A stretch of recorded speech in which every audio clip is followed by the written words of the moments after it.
qui échappe à l'intelligence artificielle, deux points, une question ambiguë. Voilà, il me semblait que tu allais être critique Voilà. du sujet, et donc je te laisse l'être. Mais est-ce qu'il y aurait moyen de baisser un tout petit peu les lumières? Là-bas, j'ai l'impression d'être au commissariat et en... enfin, merci beaucoup, ça va, c'est bien. OK. Alors, d'abord, je voudrais remercier les organisateurs qui se sont donné un mal certain pour organiser ce colloque. Et, ayant organisé beaucoup de colloques dans ma vie, je sais un petit peu ce que c'est. Et je crois que ça a été particulièrement compliqué. Je veux aussi remercier le Lynx d'avoir pris, disons, cette initiative. Et je voudrais dire deux mots à propos du Lynx, éventuellement à transmettre à son responsable ou à son directeur. C'est que c'est très intéressant pour moi de voir ce colloque organisé par le Lynx, structure dont j'ignorais l'existence jusqu'à tout récemment, et qui est dans le droit fil de ce que nous avons fait au CREA, laboratoire de l'école polytechnique, qui est maintenant fermé depuis quelques années, dans les années 80 et 90. C'est même étonnant. Pour vous donner juste deux ou trois exemples très rapidement, je crois qu'hier il a été question du théorème de Gödel et de savoir si on pouvait éventuellement en tirer des résultats d'indécidabilité ou d'incomplétude de la logique des années 30, quelque chose sur le fait que justement il échappe quelque chose au calculatoire, etc.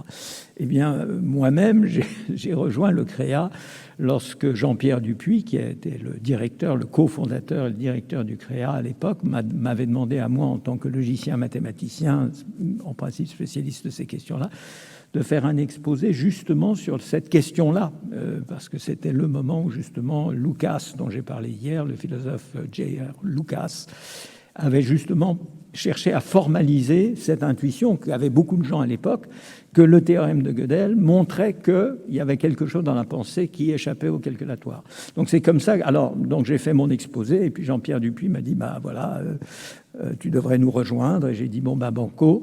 Et ensuite il a été question beaucoup de cybernétique, un des gros travaux du CREA des années 80 auquel j'ai pas vraiment participé, mais j'ai énormément bénéficié. C'était justement une histoire de la seconde cybernétique. Et tout à l'heure, au repas, quelqu'un parlait de Lévy. Comment il s'appelle son prénom, pardon? Oui. Eh bien, il était l'un des doctorants qui faisait sa thèse avec Castoriadis et qui travaillait sur les archives que nous avions de la seconde cybernétique aussi. Donc, vous voyez, on est dans une continuité vraiment presque hallucinante pour moi, presque 40 ans plus tard. Voilà que, à l'occasion de ce colloque, donc, le Lynx reprend un certain nombre des thématiques qui nous avaient beaucoup fait bouger à l'époque. Bon, voilà, c'est tout ce que je voulais dire. J'aurais évidemment mes souvenirs à égrener pendant des heures et des heures, mais vous n'êtes pas là pour ça. Alors, vous remarquez qu'il n'y a pas de transparent. Et ça a aussi un rapport avec ce qu'on a dit hier, à savoir que les instruments ne sont pas simplement des instruments, ils façonnent un peu aussi une pensée. Et on a tous remarqué, c'est une banalité de base, que le PowerPoint, qui est à la fois une très bonne chose, nous a maintenant formaté d'une manière absolument invraisemblable. On ne sait plus faire un exposé sans PowerPoint, on ne sait plus écouter un exposé sans PowerPoint. C'est quand même étonnant parce que jusqu'à il y a 30 ans ou 20 ans, je peux vous dire que les exposés étaient sans PowerPoint et on y arrivait quand même à peu près. Donc j'ai pensé que ce serait intéressant de faire l'expérience aujourd'hui, d'essayer de faire un exposé sans PowerPoint et voir si il est intelligible ou si on se perd dans du filandreux, plus personne ne suit au bout de 10 minutes, je ne sais plus ce que je dis au bout de 10 minutes, on va voir. Alors je déclenche voilà, pour ne pas être trop long. Donc voilà. Donc moi j'ai repris le thème, j'ai pris au sérieux ce que me proposait François Étienne, et j'ai dit qu'est-ce qui échappe à l'intelligence artificielle, qui du point de vue logique, d'ailleurs je peux enlever ouais, merci, c'est mieux, je suis logicien d'origine, et disons qu'une question de ce genre-là a la forme, est-ce qu'il existe un X tel que X a telle ou telle propriété, est-ce qu'il existe quelque chose, X, qui échappe, dont la propriété c'est d'échapper à l'intelligence artificielle. Alors, c'est une vieille question de logique philosophique qu'on ne peut pas quantifier comme ça, in abstracto. Il faut quantifier sur un domaine particulier. Donc, les choses qui éventuellement... Où est-ce qu'on va chercher ce qui échappe à l'intelligence artificielle? Eh bien, dans un certain domaine. Et quel pourrait être ce domaine? Alors, par exemple, est-ce qu'on considère qu'il est légitime de se demander si, je ne sais pas, l'ivresse d'une descente à ski fait partie des choses qui échappent à l'intelligence artificielle? Ou la rééducation, moi j'étais pas là ce matin parce qu'on me rééduque l'épaule, parce que suite à une chute en ski, justement, j'ai dû me faire opérer de l'épaule. Donc la rééducation d'une épaule, est-ce que ça... Bon, bah, évidemment pas. Bon. Donc il faut restreindre le champ. Ça peut pas être tout et n'importe quoi, toutes les expériences humaines ou quelque chose comme ça, c'est complètement évident. Mais après cette évidence, qui, je m'excuse de vous avoir fait perdre votre temps là-dessus, c'était pour passer à l'étape suivante. Bon, alors donc, c'est pas toute l'expérience humaine, mais c'est... Bon, alors c'est quoi?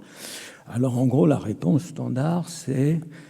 Bah, c'est quelque chose comme le mental. Hein. Alors, je laisse de côté la robotique, qui est passionnante. Peut-être au cours de la discussion, on pourra parler de la robotique. Je vais faire comme si la robotique n'existait pas.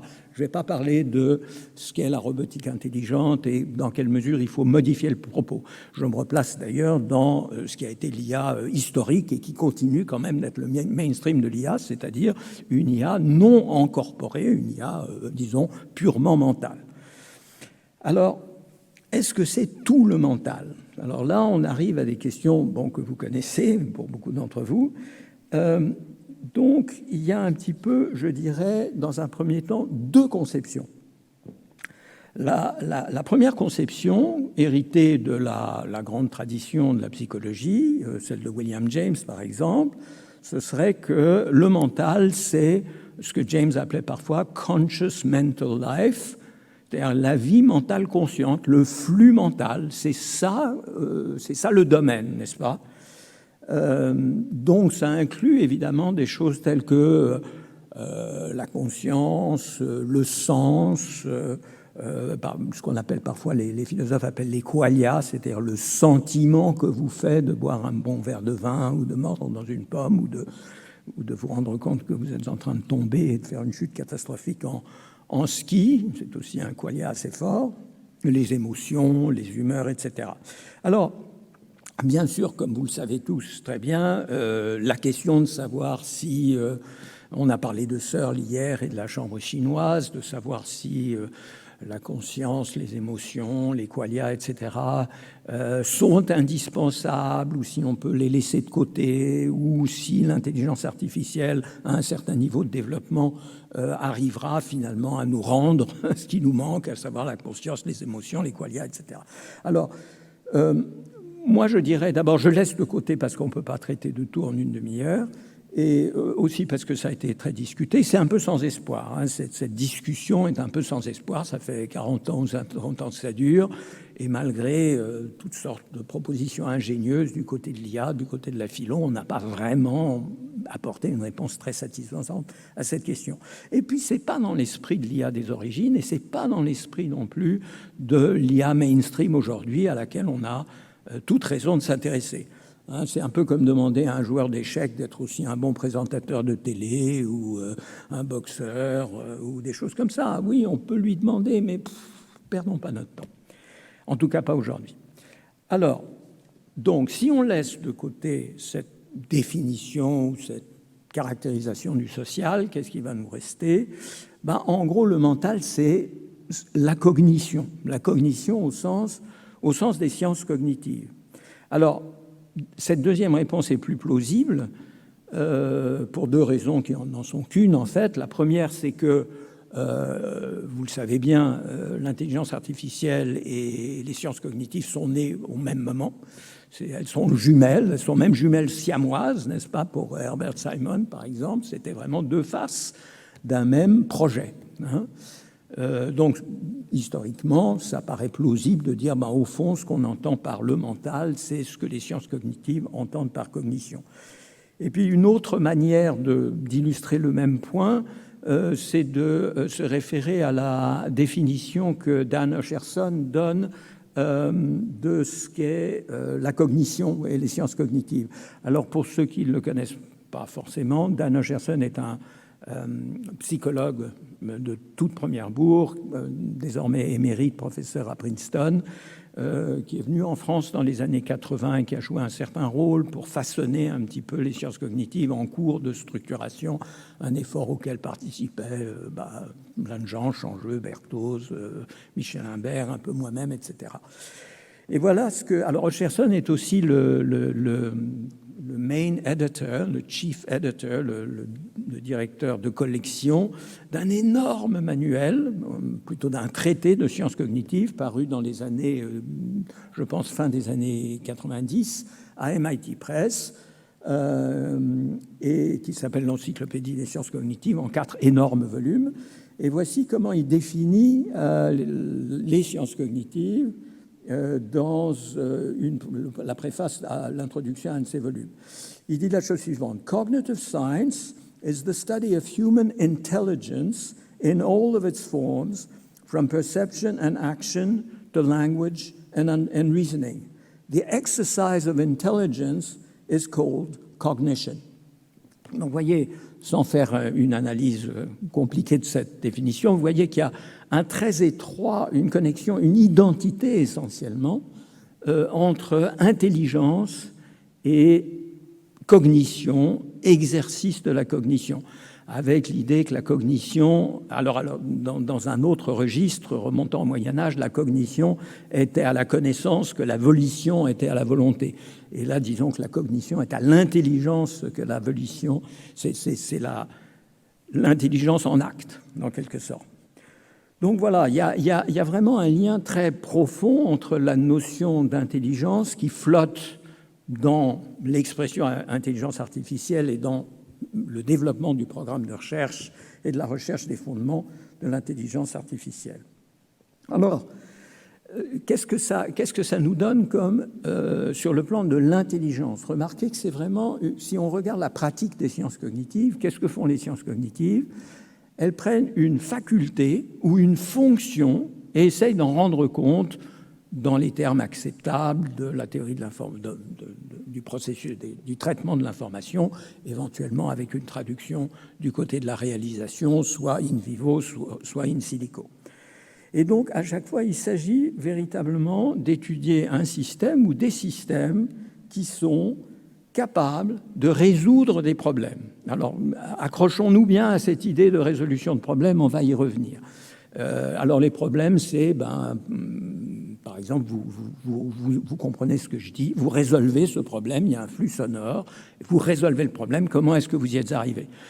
Si je parlais chinois, ce dont je suis incapable, parce que c'est un problème que je ne sais pas résoudre, vous ne sauriez probablement pas non plus le résoudre. Comment vous repérez, je ne sais pas, une source très importante quand on est en vélo comme moi, de repérer les sources sonores pour savoir d'où vient le danger possible.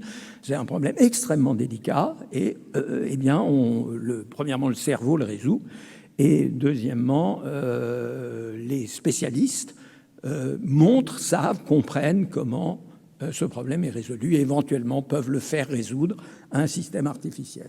Donc c'est vraiment cette notion de résolution de problème.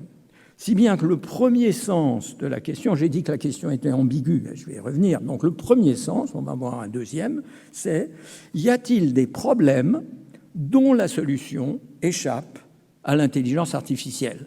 Et d'ailleurs, les organisateurs, qui ont rédigé un argumentaire très, très intéressant, très bien fait, sont parfaitement conscients. Ils ont aussi dit parler de domaines ou de choses comme ça.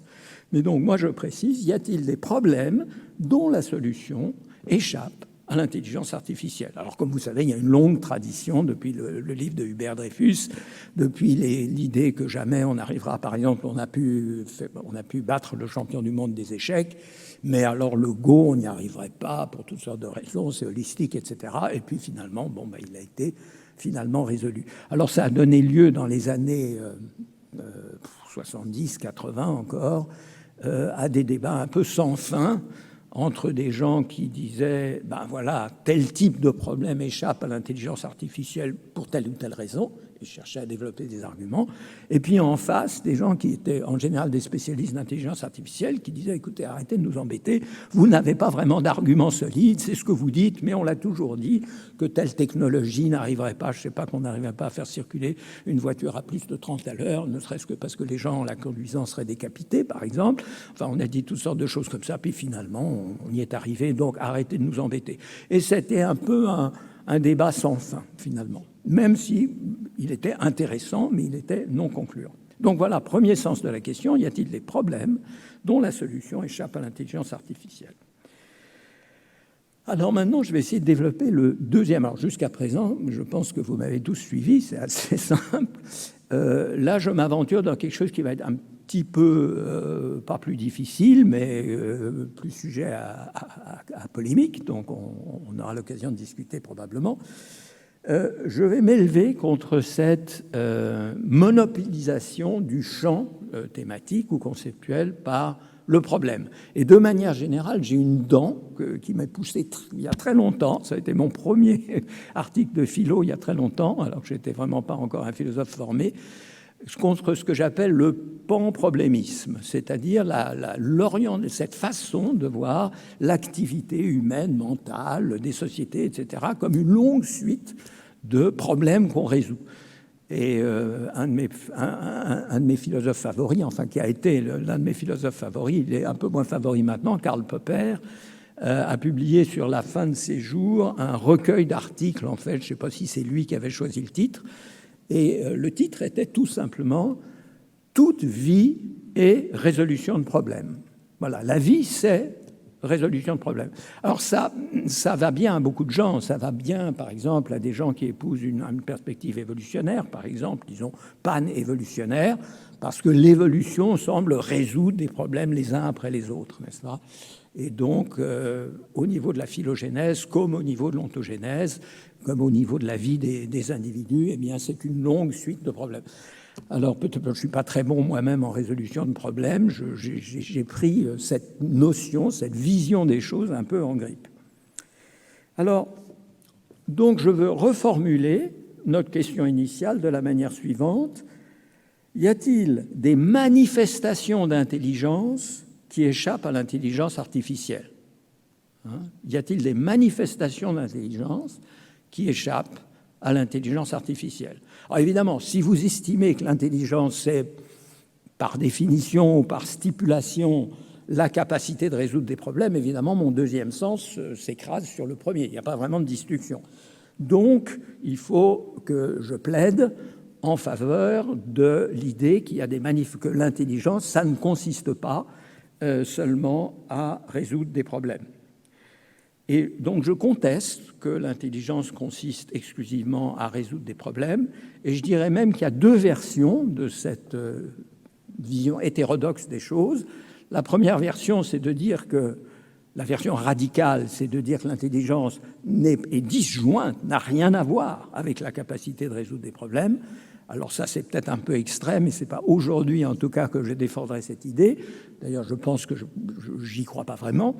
En revanche, je crois dur comme fer à la version modérée, à savoir que, à côté de la capacité de résoudre des problèmes, il y a d'autres fonctions ou d'autres manifestations ou d'autres régimes de l'intelligence.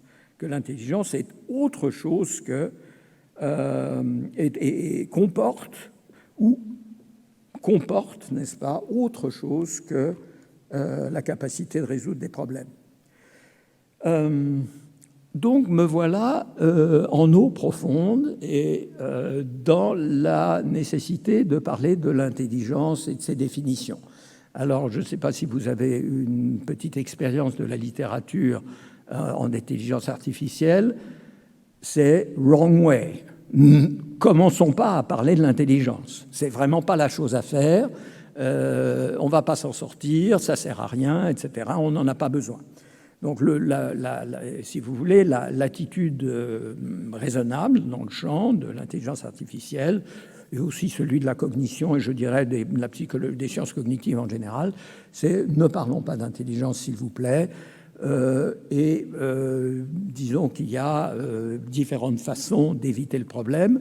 L'une des façons, c'est de dire, écoutez, intelligence, c'est un mot du langage commun. Il n'y a pas d'équivalent dans le vocabulaire scientifique, on n'en a pas besoin. On n'a pas besoin, l'amour est un concept très important du langage commun. Bon, cela dit, il n'y a pas vraiment, on n'a pas encore trouvé un équivalent dans le langage scientifique et on n'en a probablement pas besoin. On peut travailler sans avoir un concept scientifique d'intelligence. Alors il y a un petit peu disons qu'il y a plusieurs façons d'éviter le problème qui consistent à dire, écoutez, premièrement, il n'y a pas vraiment de notion intéressante d'intelligence humaine. Deuxièmement, il n'y a pas de notion vraiment intéressante d'intelligence artificielle. On fait de l'intelligence artificielle, c'est-à-dire on fait un certain nombre c'est une entreprise scientifique d'ingénierie, etc., technologique, qu'on peut mener et qui se mène très bien depuis 65 ans. C'est presque exactement l'âge officiel, c'est exactement l'âge officiel de l'IA, c'est 65 ans, et bien sans avoir besoin d'y penser. Et comme le disent, enfin, c'est la proposition habituelle des gens des spécialistes d'IA ou des philosophes spécialistes d'IA qui tiennent un peu le haut du pavé. Je pense à quelqu'un comme Floridi au Royaume-Uni qui est maintenant rentré à Bologne, ou chez nous Ganassia et d'autres. C'est vraiment l'idée que l'intelligence artificielle, c'est l'entreprise qui consiste à faire exécuter à une machine des tâches qui, chez l'homme, requerraient de l'intelligence. Et là, on n'a pas vraiment besoin d'avoir une notion d'intelligence. On montre, vous voyez ça, la résolution de problèmes, le jeu d'échecs, la navigation, la mémoire, machin. Ça, c'est des choses qui requièrent de l'intelligence. Si on est stupide ou on a été rendu stupide par une blessure ou par une drogue quelconque, on n'y arrive pas. Donc voilà, on prend ceci et cela et on crée une machine qui va en faire autant. Alors, le problème de cette attitude, c'est que cette attitude éliminativiste qui consiste à congédier soit la notion, soit la pertinence du problème, le problème, c'est que, en réalité, la référence à l'intelligence humaine est là, tacite, elle se tapit. J'en veux pour preuve des conversations, des interviews, des déclarations, par exemple, de nos héros, Lequin, dont je redis là pour ceux qui n'étaient pas à table hier qu'il faisait sa thèse dans le bureau à côté du mien, justement, au Créa, il y a pas mal d'années. Donc Lequin ou Bengio ou Hinton ou d'autres qui disent « Ah ouais, alors nos machines, c'est vrai qu'elles sont pas mal, on est assez fiers, mais quand même, il faut bien reconnaître qu'elles sont stupides. Et que ce qu'il faudrait faire quand même dans les années qui viennent, c'est les rendre un peu moins stupides. » Donc il y a quand même cette référence à l'intelligence humaine, et il y a vraiment la problématique de la comparaison entre intelligence artificielle et intelligence humaine, dans laquelle évidemment s'inscrit tout à fait le thème du colloque d'aujourd'hui, de ces 2 journées.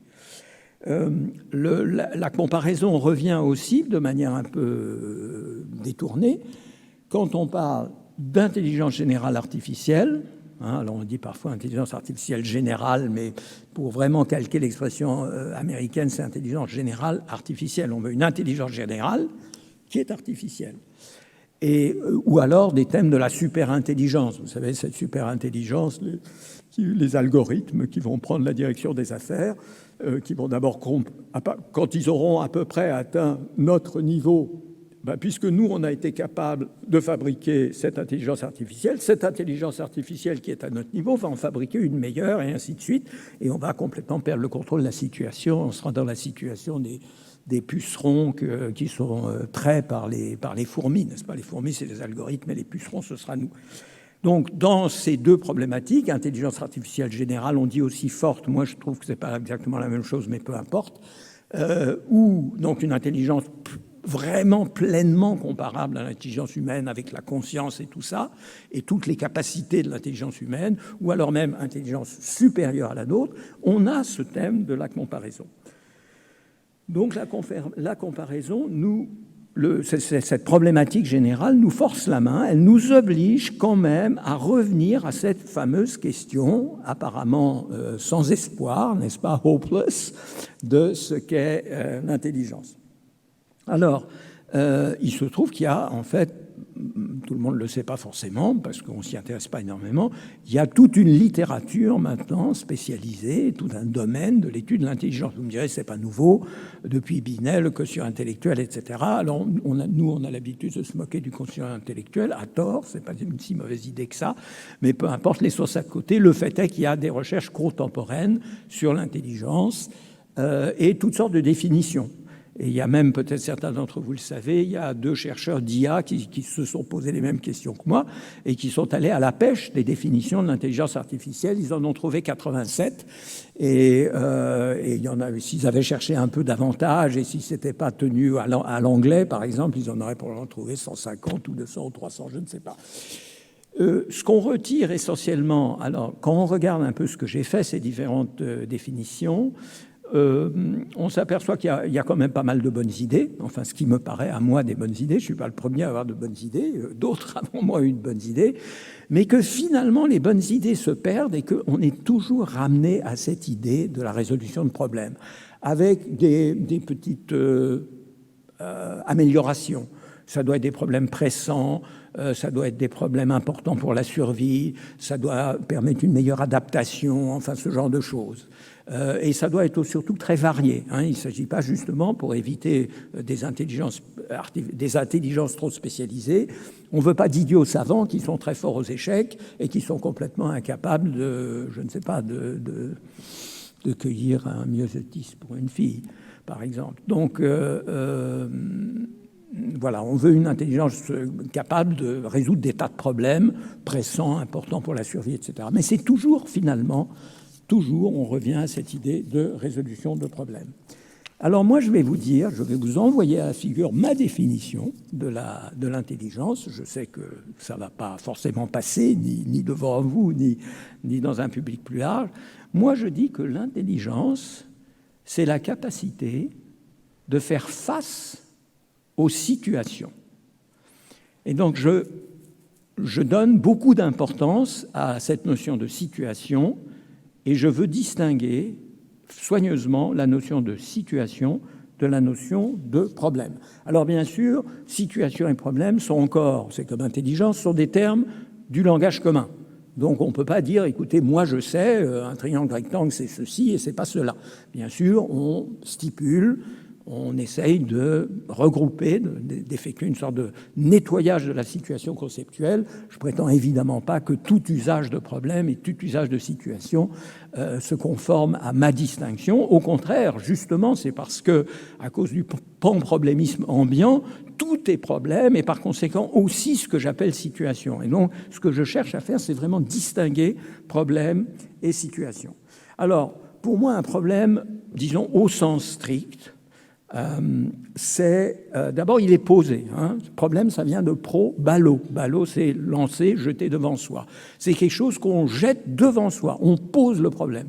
Un problème au sens strict doit être posé, il est abstrait, il est décontextualisé et il existe un critère, ce qui va compter comme solution est prédéterminé, même si on ne connaît pas la solution. On sait, par exemple, je ne sais pas, moi, construisez un triangle qui satisfasse telle ou telle condition.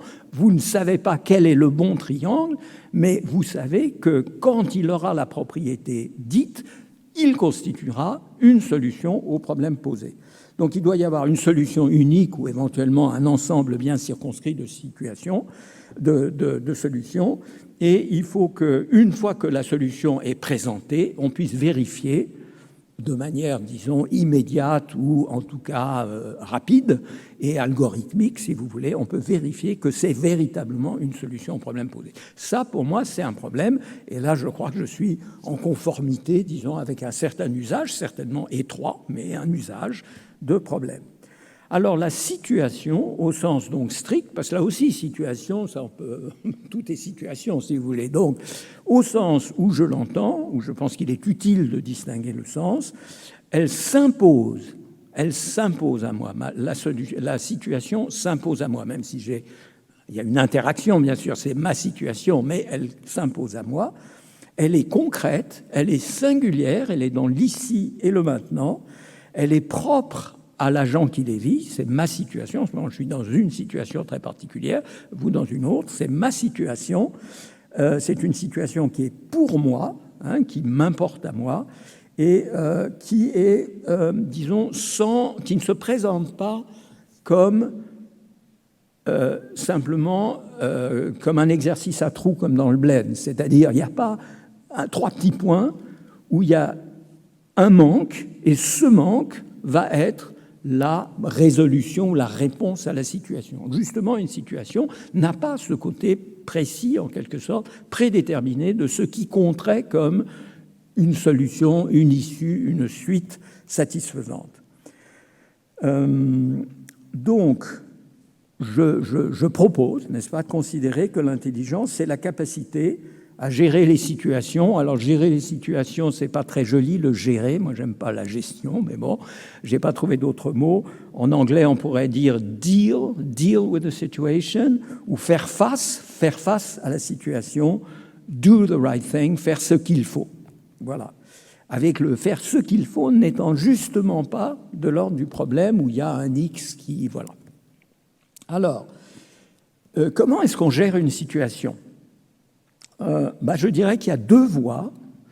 Il y a une voie qui est la voie classique, c'est via la problématisation. On est dans une situation concrète. Je ne vois pas, mais j'imagine c'est genre 5 minutes, c'est ça ? Ouais. Ok, je vais essayer d'accélérer, mais je crois que je devrais y arriver à peu près. Donc, 2 voies, 2 façons de gérer, 2 modes de gestion des situations. Le premier mode est le mode classique, c'est via la problématisation. On a une situation et on pose le problème dont la solution nous fournirait, si nous la trouvions, nous fournirait une façon satisfaisante, et je vais revenir sur le satisfaisant dans une minute, une façon satisfaisante de gérer la situation. Alors, poser le problème, problématiser, c'est un truc classique, dont je ne développe pas faute de temps, mais aussi parce que c'est parfaitement clair dans votre esprit. Problématiser, la grande erreur de penser que problématiser, c'est un problème. Après tout, on pourrait dire, mais écoutez, vous êtes dans une situation et vous avez le problème suivant. Lui donner la forme d'un problème tel que la solution au problème vous permettra de gérer la situation. Mais non, parce que ce n'est pas un problème au sens strict, c'est une situation. C'est une situation. Il n'y a pas une unique façon de faire face à la situation donnée. On en a l'illusion parce que comment est-ce qu'on décrit une situation ? Si je prenais un exemple quelconque, voilà, je ne sais pas, moi je sors de chez moi en vélo, je constate que mon vélo est volé, il faut que je sois à l'école polytechnique à telle heure, comment je fais ? Voilà, donc je vous ai décrit la situation et je vous l'ai décrite avec quelques caractéristiques qui sont déjà la problématisation. C'est déjà le problème, si vous voulez. Mais la situation, elle est tout autre. Il y a plein de choses dont je ne vous ai pas parlé. On m'a volé mon vélo, je m'en fiche, mais où j'ai une voiture, où j'ai pas de voiture, où un copain va venir passer me voir, etc. Enfin, où je me fiche de venir à l'école polytechnique, c'est moins important que de retrouver mon vélo volé, etc. Donc les situations, c'est quelque chose de vécu, qui ne se laisse pas décrire par quelques paramètres. Dès que vous avez donné les quelques paramètres qui vous importent, ça veut dire que vous avez déjà problématisé, vous êtes déjà arrivé au problème. Donc vous confondez le problème et la situation. En tout cas, peu importe, vous avez la problématisation et ensuite la résolution de problèmes. Et là, l'intelligence, oui, a consisté premièrement à problématiser d'une manière adéquate, pertinente, satisfaisante, et j'y reviens dans une seconde, et puis ensuite résoudre le problème comme peut-être peut le faire une machine. Mais il y a une deuxième voie, et je n'ai pas le temps d'y insister, mais je pense que c'est assez clair. On gère des tas de situations sans les problématiser. La plupart du temps, regardez ce qui s'est passé au déjeuner aujourd'hui. On a échangé des propos agréables, on s'est regardé les uns les autres, etc. Pas résolu de problème. Alors évidemment, en troisième personne, vu de l'extérieur, le savant, là, l'ornithologue qui nous regarde de haut, il dit « Ah, voilà, il a résolu son problème de ceci, cela » en troisième personne. Oui, mais en première personne, non. On n'était pas en train de résoudre des problèmes. On était en train de gérer la situation conversationnelle d'une manière qui est adéquate. Alors, puisqu'il me reste 0 minute à peu près, bon, quelques-unes de plus, je vais donc... alors, la conclusion intermédiaire, c'est clair. Voici en quoi la question initiale est ambiguë. Est-ce que ce qui échappe à l'intelligence artificielle, c'est telle ou telle catégorie de problème, elle serait éventuellement infirme sur le plan de la résolution de certains problèmes, ou est-ce qu'il s'agit d'une incapacité partielle ou totale à gérer les situations? C'est pour ça que je dis que la question d'origine était ambiguë. Mais enfin, c'est méchant de ma part. C'est pas qu'elle était ambiguë au sens de mal posée, que les gens n'y avaient pas réfléchi. C'est moi qui tourne la chose de cette manière-là. Alors, la distinction entre problème et situation peut vous paraître tirée par les cheveux ou ce que les Anglais disent une distinction sans différence. Alors oui, on s'est donné un mal de chien en tant que philosophe à dire il y a ça et ça, mais finalement, bon, regardons un peu sérieusement, il n'y a pas vraiment de différence. Alors, je n'accepte pas vraiment cette critique que je m'adresse à moi-même, mais je veux dire j'ai une manière, en quelque sorte, j'ai une parade qui, en principe, est déterminante. Et la parade est la suivante. Il a été question hier à plusieurs reprises, et encore j'en ai parlé à différents moments, il y a toujours la question de la norme. Il y a la question de qu'est-ce que c'est the right thing, la chose à faire, comment c'est d'adopter, qu'est-ce que c'est qu'un comportement adapté, qu'est-ce que c'est qu'une solution correcte à un problème, quelle est la bonne façon de gérer une situation. Donc, la normativité, alors hier, c'était peut-être pas clair pour tout le monde, il n'y a pas moyen de réduire la norme ou la normativité à autre chose. Les philosophes essayent depuis de longtemps. La conclusion générale, c'est qu'on n'y arrive pas vraiment. La norme, voilà, c'est la norme. Mais ensuite, il y a différents régimes de normativité, etc. Et il y a justement, pour ce qui nous concerne aujourd'hui, j'ai encore 2-3 minutes, 2 régimes de normativité. Un régime de normativité faible. Alors, ce régime-là, c'est celui, si vous voulez, du thermostat. C'est celui du problème avec la solution correcte. Si je vous pose le problème suivant, 7 plus 8 égale combien? Bon, 7 plus 8, 15. Bon, et il y a une norme, c'est-à-dire qu'elle est objective. Si vous me répondez 17, je dis, c'est incorrect. Si vous me répondez 15, c'est correct. Voilà. Alors, on peut rendre les choses plus subtiles. Un thermostat a aussi une norme, c'est une machine normative, mais normative au sens faible. C'est-à-dire que le thermostat est là pour ramener la température à la température souhaitée, 22 degrés ou 19 degrés ou quoi.